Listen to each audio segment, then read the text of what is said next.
చాలా బకాయి ఉండడం వల్ల వాళ్ళంతా కలిసి కొంచెం ఇబ్బంది పడుతున్నట్టు తెలిసింది. అది వెంటనే మన చంద్రబాబు నాయుడు గారు వెంటనే ఆయన దృష్టి తీసుకెళ్ళడం జరిగింది. మొత్తం అంతా మన ఎమ్మెల్యే సమస్య జరిగినప్పుడు అది వెంటనే పరిష్కరిస్తారు అని చెప్పి హామీ ఇచ్చారండి. అది సార్ అదే సార్ మొన్నే కదా ఇప్పుడు మొన్న విజయవాడ వరదల్లో ఆయన బిజీగా ఉన్నారు. ఇది వెంటనే మీకు వారం రోజుల్లో సార్ట్ అవుట్ చేస్తా ఉన్నారు మన చంద్రబాబు నాయుడు.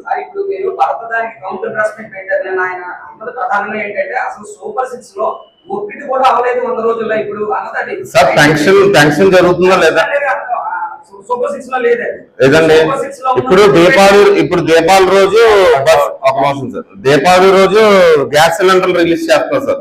దీపావళి రోజు 3 సిలిండర్లు దాని గురించి ఇస్తున్నారు. మళ్ళీ అమ్మఒడి కూడా దీపావళి రోజు కూడా ఆ రోజు కంపల్సరీగా చేసి పెడతామన్నారండి. 100 రోజుల్లో చేయాలంటే మరి గత ప్రభుత్వంలో సంవత్సరం అయింది. మరి అన్నా క్యాంటీన్ కూడా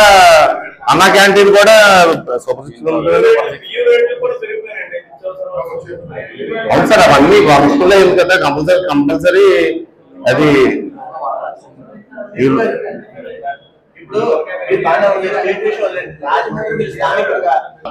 సుందరీకరణ మీద దృష్టి పెట్టట్లేదు సార్. ఇవాళ వర్షాలు వస్తుంటే మనకి ఎక్కడ వాటర్ స్టాగ్నేట్ అవ్వట్లేదు.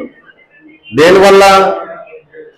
సుందరీకరణ గురించి కాదు సార్, అది సిల్ట్ అంతా తీయించి ఆల్రెడీ వాసు గారు ఎక్కడ వాటర్ స్టాగ్నేట్ అవ్వకుండా చూసారు ముందర.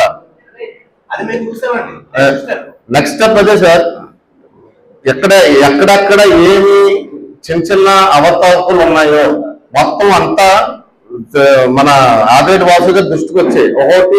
ఆయన ఒకటి సార్ట్ అవుట్ చేసుకుంటూ వస్తున్నారు సార్.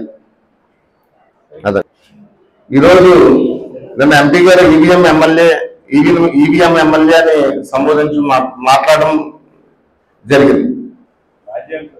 మన మాజీ ఎంపీ గారు, మన మాజీ ఎంపీ ప్రజెంట్ రాజమండ్రి ప్రెసిడెంట్ గారు జరిగింది. గతంలో నువ్వు నేను 23 వార్డులోనే పుట్టి పెరిగాం. భవానీ గారు పోటీ చేసినప్పుడు కూడా నువ్వు అప్పుడు ఎంపీగా పోటీ చేసావు. నీకు అప్పుడు కూడా మెజార్టీ రాలేదు ఆ వార్డులో. రాజమండ్రిలో -30,000, రూరల్లో -32,000 అంత వచ్చింది. అంటే రాజమండ్రి రూరల్లో నీ గురించి అందరికీ తెలుసు నీ గురించి. అందుకే ఆ రోజు కూడా నిన్ను ఇక్కడ ఎవరు ఒప్పుకోలేదు. నీకు ఒక సవాల్ ఇస్తున్నాను. మన కార్పొరేషన్ ఎలక్షన్స్ త్వరలో వస్తున్నాయి. ఎవరన్నా కింద నుంచి పైకి వెళ్తున్నా, పై నుంచి కింద దిగజారిపోయావు. ఈ కార్పొరేషన్ ఎలక్షన్స్ నువ్వు నేను పోటీ చేద్దాం. మన వార్డులో ఎవరు తగ్గుతామో చూద్దాం. పోనీ ఎమ్మెల్యే గారు మన వార్డు ఈవీఎం ద్వారా ఇది చేస్తుంటే బ్యాలెట్ పేపర్ కలిపేస్తాం. అది పోటీ చేసి అప్పుడు నువ్వు మాట్లాడు. ఈవీఎం ఎమ్మెల్యే గారు నువ్వు ఈ స్థాయికి దిగజారిపోయి ఇంకా నువ్వు ఏం మాట్లాడుతావు నీకు అర్థం అవ్వట్లేదు. ఇంకా దిగజారిపోయావు. కార్పొరేటర్ కూడా నువ్వు పనిచేయమని వాళ్ళు సూచించాం. ఎమ్మెల్యేలతో కానీ మినిస్టర్లతో కానీ అధికారులతో కానీ చేయించినటువంటి తీరు మనం గమనించాం. ప్రజలందరూ కూడా గమనిస్తా ఉన్నారు. కానీ వైసీపీ నాయకులు అది కనిపించట్లేదు.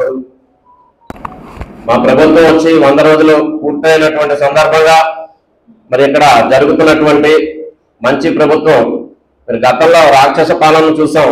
ఆ రాక్షస పాలన నుంచి విముక్తి కలిగి ఒక మంచి ప్రభుత్వంగా కూటమి ప్రభుత్వం ఏర్పడి 100 రోజులు అయినటువంటి సందర్భంగా మరి మా ఎమ్మెల్యే గారు ఆదిరెడ్డి శ్రీనివాస్ గారితో మేము కొన్ని ప్రాంతాలకి ఆ మీటింగ్స్ కి వెళ్తా ఉన్నప్పుడు జనాల్లో ఉన్నటువంటి ఆ స్పందన చూస్తూ ఉంటే మాకు చాలా ఆనందంగా ఉంది. మరి ప్రతి ఒక్కరు కూడా ప్రజలు బ్రహ్మరథం పడుతూ ఉన్నారు.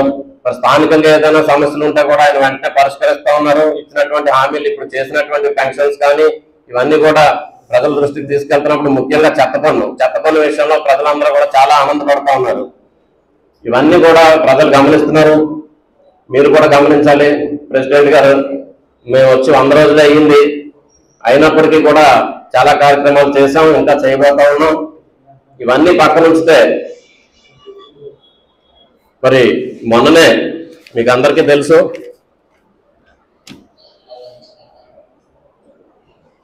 ఆనాటి సినీ నటులు స్వర్గీయ రేలంగి వెంకటరామయ్య గారి విగ్రహావిష్కరణ మొన్ననే చేశారు గోదావరి ఘటన. మరి అందరూ కలిసి గౌడ శెట్టి బలిజ నాయకులందరూ కలిసి దాని గురించి కూడా చిన్న విషయం మీకు తెలియచేయాలి. ఆ విషయం గురించి, విగ్రహ స్థాపన విషయం గురించి నాయకులందరూ కూడా కలిసి మా ఎమ్మెల్యే గారి దగ్గరికి రావడం జరిగింది. అప్పుడు పెద్దల ఆదిరెడ్డి అప్పారావు గారు ఎమ్మెల్యే గారు ఆ విషయంలో వెంటనే స్పందించి మరి కలెక్టర్ గారితోనూ కమిషనర్ గారితోనూ ఆ యొక్క అనుమతులకు సంబంధించి మాట్లాడడం జరిగింది. ఆ విగ్రహ ప్రతిష్టకు కావాల్సినటువంటి అనుమతులు వెంటనే మంజూరు అయ్యేటటువంటి విధంగా వారు కృషి చేయడం జరిగింది. అప్పుడు కొంతమంది నాయకులు చెప్తా ఉన్నారు మాతో, గతంలోనే ఈ యొక్క విగ్రహానికి 5 సంవత్సరాల క్రితమే, మొన్నను ఆయన కూడా అంటున్నారు, విగ్రహాన్ని తయారు చేసిన వడయారు గారు కూడా 5 సంవత్సరాల క్రితమే దానికి అడ్వాన్స్ ఇచ్చారట చేయమని చెప్పి. కానీ అప్పటి నుంచి కూడా వైసీపీ ప్రభుత్వం హయాంలో ఆ కమ్యూనిటీకి చెందినటువంటి ఒక ఎంపీగా మీరు రాజమహేంద్రవరంలో ఉండి ఏమీ చేయలేనటువంటి పరిస్థితి. కొందరైతే అంటా ఉన్నారు దానికి ఆయనే అడ్డుపడ్డారని. ఆ విషయం మాకైతే తెలియదు అనుకోండి, వాళ్ళ కొంతమంది చెప్పినటువంటి మాటలు. మరి ఈనాడు మరి మా ఎమ్మెల్యే గారు కానీ ఆదిరెడ్డి అప్పారావు గారు కానీ ఆ యొక్క విగ్రహ విషయంలో మరి కమ్యూనిటీ నాయకులందరితో కూడా సహకరించి అనుమతులు తీసుకొచ్చే విధంగా చేశారు. అంతేకాదు కమ్యూనిటీకి సంబంధించినటువంటి ఏ విషయంలో అయినా సరే మీతో ఉంటామని చెప్పి వారు హామీ ఇవ్వడం జరిగింది. ఈనాడు కమ్యూనిటీ వాళ్ళే మిమ్మల్ని నమ్మేటటువంటి స్థితిలో లేరు, కమ్యూనిటీకి మీరు న్యాయం చేయలేనటువంటి స్థితిలో ఉన్నారు. కనీసం ఒక విగ్రహాన్ని కూడా మీరు ఆ రోజు ఎంపీగా ఉండేట పెట్టించలేకపోయారు. దయచేసి ఇవన్నీ కూడా గమనించాలి, ప్రజలంతా కూడా గమనిస్తూ ఉన్నారు. అంతేకాదు నాసిరకం మందుతోటి ప్రజల యొక్క ప్రాణాలతో మీరు ఆడుకున్నారు. ఈనాడు ఆ పాలసీ ఎక్సైజ్ పాలసీని కూడా మారుస్తూ ఉన్నారు. అంతేకాదు ఇసుక విషయానికి వస్తే మరి మీ యొక్క 5 సంవత్సరాల రాక్షస పాలనలో ఇసుకను దోచుకుని భవన నిర్మాణ రంగాన్ని అంతటిని కూడా అతలాకుతలం చేసేసి భవన నిర్మాణానికి సంబంధించినటువంటి కార్మికులు రోడ్డులు పడే విధంగా చేశారు. ఈ రోజున మా ప్రభుత్వం రాగానే ఉచిత ఇసుకని అందివ్వడానికి ప్రయత్నాలు చేస్తూ ఉన్నాం. ఇవన్నీ కూడా ప్రజలు గమనిస్తూ ఉన్నారు. చెప్పుకుంటూ వెళ్తే ఇంకా చాలా కార్యక్రమాలు ఉన్నాయి. మీరు చేసినటువంటి అవినీతులు ఇవన్నీ కూడా ప్రజలు చూస్తున్నారు. అందుగురించి అవన్నీ గమనించే మరి మంచి మెజారిటీతో మా కూటమి ప్రభుత్వాన్ని, ఒక మంచి ప్రభుత్వాన్ని ప్రజలు ఏర్పాటు చేసుకోవడం జరిగింది. మరి మేమంతా కూడా ఆ పార్టీలో ఉన్నందుకు గర్వంగా భావిస్తూ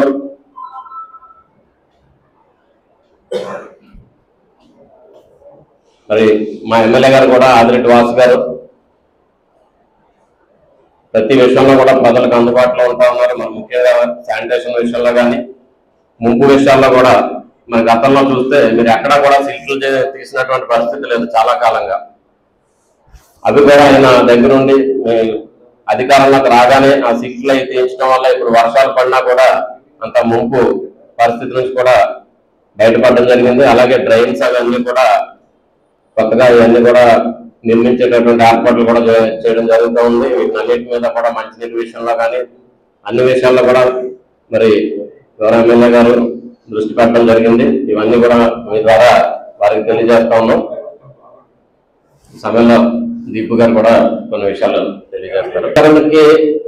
ఏర్పాటు చేసి 5 సంవత్సరాల క్రితమే ఇచ్చారని చెప్పారండి. అయితే అప్పుడు అనుమతులు రాలేదని చెప్పారు. అది కొందరైతే అన్నారు. అక్కడ మరి నిజంగా ఆయన ఎంపీగా ఉండి మరి ఆ రోజు చేయగలగాలి కదా, అది మీకు కూడా తెలియాలి, తెలిసే ఉంటుంది. అలా కాదు, కొందరు నాయకులు అన్నారు కాదు, ఆ రోజైతే దానికి సంబంధించినటువంటి అనుమతులు ఆయన తలుచుకుంటే పెద్ద పని ఏం కాదు కదండి. అది ఇప్పుడు రోడ్డు మీద ఏం పెట్టట్లేదు. ట్యాంక్ బండ్ మీద చాలా విగ్రహాలు ఉన్నాయి. ఒక గవర్నమెంట్ మీరు అధికారంలో ఉండి ఒక ఎంపీగా మీరు ఉండి ఒక విగ్రహాన్ని మీరు చేయలేకపోయారంటే దాని విషయంలో పెట్టినటువంటి దాన్ని కూడా చేయడం జరిగింది. ఇవన్నీ కూడా ఇప్పుడు జరిగినటువంటి వరదల విషయంలో కొంచెం కొన్ని వాటర్ ట్యాంక్స్ కానీ దీనికి సంబంధించినటువంటి కానీ శానిటేషన్ విషయంలో లేదండి, వాటిని అన్నింటినీ కూడా సరిచేస్తారు. ఎందుకంటే గత ప్రభుత్వంలో జరిగినటువంటి విధానాలు అన్నింటినీ కూడా సరిచేసేటటువంటి